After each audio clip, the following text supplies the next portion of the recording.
అపోస్తలుల కార్యములు 19వ అధ్యాయము. అపొల్లో కొరింథులోనున్నప్పుడు జరిగినదేమనగా, పౌలు పై ప్రదేశములలో సంచరించి ఎఫెసునకు వచ్చి కొందరు శిష్యులను చూచి, మీరు విశ్వసించినప్పుడు పరిశుద్ధాత్మను పొందితిరా అని వారిని అడుగగా, వారు పరిశుద్ధాత్ముడున్నాడన్న సంగతియే మేము వినలేదని చెప్పిరి. అప్పుడతడు, అలాగైతే మీరు దేనిని బట్టి బాప్తిస్మము పొందితిరని అడుగగా, వారు యోహాను బాప్తిస్మమును బట్టియే అని చెప్పిరి.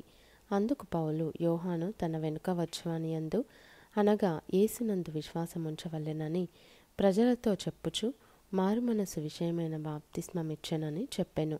వారు ఆ మాటలు విని ప్రభువైన యేసునామమున బాప్తిస్మము పొందిరి. తరువాత పౌలు వారి మీద చేతులుంచగా పరిశుద్ధాత్మ వారి మీదికి వచ్చెను. అప్పుడు వారు భాషలతో మాట్లాడుటకును ప్రవచించుటకును మొదలుపెట్టిరి. వారందరూ ఇంచుమించు 12 పురుషులు. తరువాత అతడు సమాజ మందిరంలోనికి వెళ్ళి ప్రసంగించుచు, దేవుని రాజ్యమును గూర్చి తర్కించుచు, ఒప్పించుచు, ధైర్యముగా మాట్లాడుచు 3 నెలలు గడిపెను. అయితే కొందరు కఠినపరచబడిన వారై ఒప్పుకొనక జనసమూహము ఎదుట ఈ మార్గమును దూషించుచున్నందున అతడు వారిని విడిచి శిష్యులను ప్రత్యేకపరచుకొని ప్రతిదినము తురన్ను అను ఒకని పాఠశాలలో తర్కించుచు వచ్చెను. 2 ఏండ్ల వరకు ఇలాగున జరిగెను గనుక యూదులేమి గ్రీసు దేశస్థులేమి ఆసియాలో కాపురమున్న వారందరూ ప్రభువు వాక్యము వినిరి. మరియు దేవుడు పౌలు చేత విశేషమైన అద్భుతములను చేయించెను. అతని శరీరమునకు తగిలిన చేతి గుడ్డలైనను నడికట్లైనను రోగుల యొద్దకు తెచ్చినప్పుడు రోగములు వారిని విడిచెను, దయ్యములు కూడా వదిలిపోయెను. అప్పుడు దేశ సంచారులను మాంత్రికులునైన కొందరు యూదులు పౌలు ప్రకటించు యేసుతోడు మిమ్మును ఉచ్చాటన చేయుచున్నానను మాట చెప్పి దయ్యములు పట్టిన వారి మీద ప్రభువైన యేసునామమును ఉచ్చరించుటకు పూనుకొనిరి. యూదుడైన స్కెవయను ఒక ప్రధాన యాజకుని కుమారులు 7 అలాగు చేయుచుండిరి. అందుకు ఆ దయ్యము, నేను యేసును గుర్తెరుగుదును, పౌలును కూడా ఎరుగుదును గాని మీరెవరని అడుగగా, ఆ దయ్యము పట్టినవాడు ఎగిరి వారి మీద పడి వారిలో 2 లొంగదీసి గెలిచెను.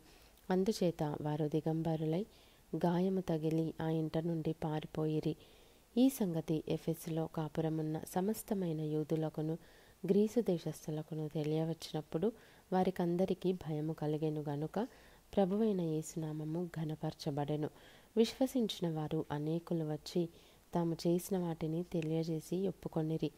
మరియు మాంత్రిక విద్య అభ్యసించిన వారు అనేకులు తమ పుస్తకములు తెచ్చి అందరి ఎదుట వాటిని కాల్చివేసిరి. వారు లెక్క చూడగా వాటి వెల 70,000 వెండి రూకలాయెను. ఇంత ప్రభావముతో ప్రభువు వాక్యము ప్రబలమై వ్యాపించెను.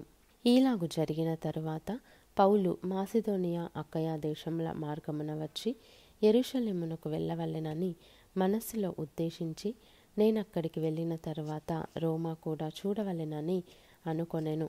అప్పుడు తనకు పరిచర్య చేయువారిలో తిమోతి, ఎరస్తు అను వారినిద్దరిని మాసిదోనియాకు పంపి తాను ఆసియాలో కొంతకాలము నిలిచియుండెను. ఆ కాలమందు క్రీస్తు మార్గమును గూర్చి చాలా అల్లరి కలిగెను. ఏలాగనగా దేమేత్రియను ఒక కంసాలి అర్తెమీదేవికి వెండి గుళ్ళను చేయించుట వలన ఆ పనివారికి మిగుల లాభము కలుగజేయుచుండెను. అతడు వారిని అట్టి పనిచేయు ఇతరులను గుంపు కూర్చి, అయ్యలారా, ఈ పని వలన మనకు జీవనము బహుబాగుగా జరుగుచున్నదని మీకు తెలియను. అయితే చేతులతో చేయబడినవి దేవతలు కావని ఈ పౌలు చెప్పి ఎఫెసులో మాత్రము కాదు, దాదాపు ఆసియా యందంతటా బహుజనమును ఒప్పించి త్రిప్పియున్న సంగతి మీరు చూచియు వినియునున్నారు. మరియు ఈ మన వృత్తి యందు లక్ష్యము తప్పిపోవుటయేగాక మహాదేవి అయిన అర్తెమీ దేవి యొక్క గుడి కూడా తృణీకరింపబడి ఆసియా యందంతటను భూలోకమందును పూజింపబడుచున్న ఈమె యొక్క గొప్పతనము తొలగిపోవునని భయము తోచుచున్నదని వారితో చెప్పెను. వారు విని రౌద్రముతో నిండిన వారై ఎఫెసీయుల అర్తెమీదేవి మహాదేవి అని కేకలు వేసిరి. పట్టణము బహు గలిబిలిగా ఉండెను.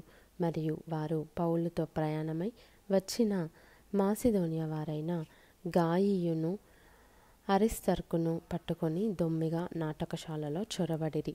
పౌలు జనుల సభ యొద్దకు వెళ్ళదలచెను గాని శిష్యులు వెళ్ళనీయలేదు.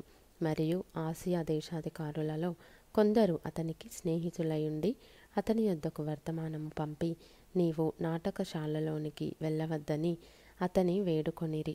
ఆ సభ గలిబిలిగా ఉండెను గనుక కొందరిలాగున కొందరాలాగున కేకలు వేసిరి. తామెందు నిమిత్తము కూడుకొనిరో చాలామందికి తెలియలేదు. అప్పుడు యూదులు అలెగ్జంద్రును ముందుకు త్రోయగా కొందరు సమూహములో నుండి అతనిని ఎదుటికి తెచ్చిరి. అలెగ్జంద్రు సైగ చేసి జనులతో సమాధానము చెప్పుకొనవలెనని యుండెను.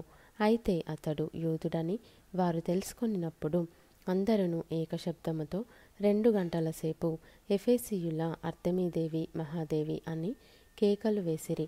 అంతటా కరణము సమూహమును సముదాయించి ఎఫెసీయులారా, ఎఫెసీయుల పట్టణము అర్తెమీ మహాదేవికిని ద్యుపతి యొద్ద నుండి పడిన మూర్తికిని పాలకురాలై ఉన్నదని తెలియని వాడెవడు? ఈ సంగతులు నిరాక్షేపమైనవి గనుక మీరు శాంతము కలిగి ఏదియు ఆతురపడి చేయకుండుట ఆవశ్యకము. మీరు ఈ మనుషులను తీసుకొని వచ్చితిరి. వీరు గుడి దోచిన వారు కారు, మన దేవతను దూషింపను లేదు. దేమేత్రికిని అతనితో కూడనున్న కమసాలులకును ఎవని మీదనైనను వ్యవహారం ఏదైనా ఉన్న ఎడల న్యాయసభలు జరుగుచున్నవి. అధిపతులు ఉన్నారు గనుక వారు ఒకరితో ఒకరు వ్యాజ్యమాడవచ్చును. అయితే మీరు ఇతర సంగతులను గూర్చి ఏమైనాను విచారణ చేయవలెనని ఉంటే అది క్రమమైన సభలో పరిష్కారమగును. మనము ఈ గలిబిలిని గూర్చి చెప్పదగిన కారణమేమియు లేనందున నేడు జరిగిన అల్లరిని గూర్చి మనలను విచారణలోనికి తెత్తురేమో అని భయమవుచున్నది. ఇట్లు గుంపు కూడినందుకు తగిన కారణము చెప్పజాలమని వారితో అనెను. అతడిలాగు చెప్పి సభను ముగించెను.